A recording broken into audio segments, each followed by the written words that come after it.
Mastering polite responses with could. Hello everyone and welcome back to our English language learning series. In today's video, we are going to focus on using could in responses to requests and offers. Could is a versatile modal verb that can help you respond to situations politely and professionally. Let's dive right in. Could is an incredibly helpful word when you want to respond to requests or offers, especially if you're striving for a tone that's both polite and somewhat formal.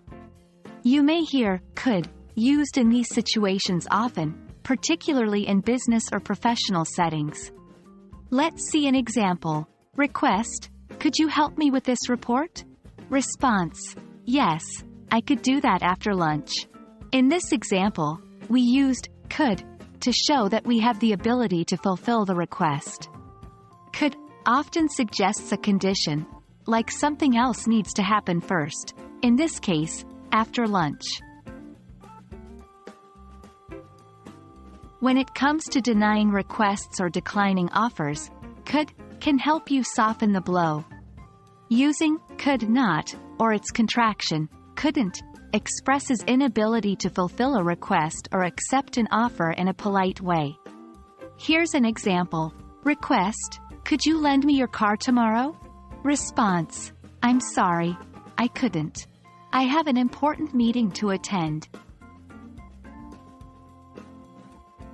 Could also comes in handy when responding to offers. It can be used to accept, refuse, or negotiate. For instance, if someone offers you a ride home and you want to accept it, you might say, yes, that could be great, thank you. Or, if you need to refuse, you could say, I appreciate the offer, but I couldn't take you up on that. I already have a ride. And that wraps up our discussion on using could for responding to requests and offers.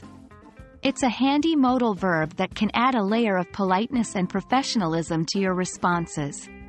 Remember, practicing is key to mastering any language concept. Try using could in your daily conversations and see how it improves your communication. Until next time, keep practicing and happy learning.